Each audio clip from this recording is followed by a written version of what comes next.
ঘড়িতে বাজে ভোর ৫টা। প্রতিদিনের থেকে সেই দিনে ১ ঘন্টা আগে উঠেছিলাম। এমনিতে সকালে স্নান পুজো দিয়েই আমার দিন শুরু হয়, কিন্তু ওদের জন্মদিন স্পেশাল পায়েস বানিয়ে ওদের খাইয়ে স্কুলে পাঠাবো, তাই একটু আগে উঠেছিলাম। ওদের জিজ্ঞেস করেছিলাম স্কুলে যাবি না বাড়িতে থাকবি। বলল স্কুলে যাব। আসলে বার্থডের দিনটা স্কুলে বেশ স্পেশাল ফিল করায়। এমনিতে ওরা বাসে স্কুল যায়, কিন্তু সেদিন আমি গিয়ে স্কুলে পৌঁছে এসেছিলাম। তার আগে একটা মন্দির থেকে ঘুরে এসেছিলাম। স্কুলে সবার থেকে বার্থডে উইশ পেয়ে ওরা খুব খুশি হয়েছিল।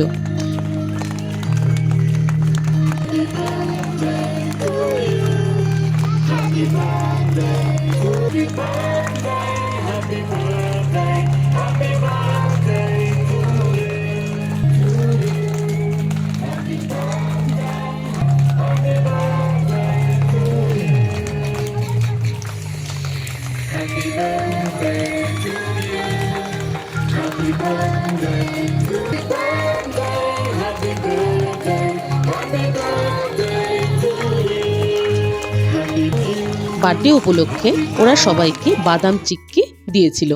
আর স্কুলের ম্যানেজমেন্টকে বার্থডের দিন একটা করে গাছ দেওয়ার নিয়ম আছে এই স্কুলে। স্কুল থেকে ফিরেই এক্সাইটমেন্ট শুরু সন্ধ্যের বার্থডে সেলিব্রেশনের জন্য।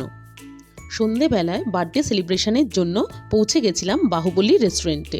আমাদের বাড়ি থেকে মিনিট ৫ লাগে। সেখানে গিয়ে রিশু মিশকু তার বন্ধুদের সাথে ভালো টাইম কাটিয়েছে, মজা করেছে। সেখানে দুটো গ্রুপ ছিল, একটা ভেজ আর একটা নন ভেজ। অনেকেই মঙ্গলবার ছিল বলে ভেজ খেয়েছে। তারপর রিশু মিশকুর বার্থডের কেক কাটিং হলো।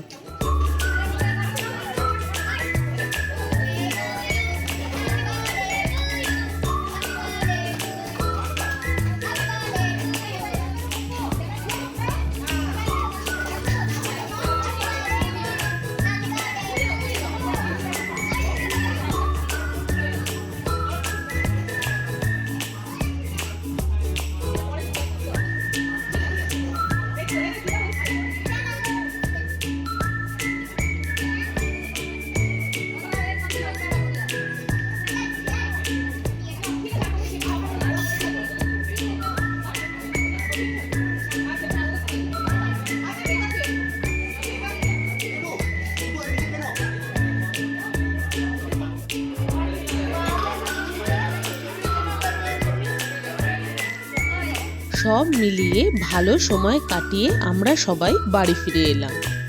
রিশু মিশকু রাতে ঘুমানোর আগে সবার দেওয়া সব সুন্দর সুন্দর গিফটসগুলো খুলে দেখে খুশি খুশি মনে ঘুমাতে গেছিল।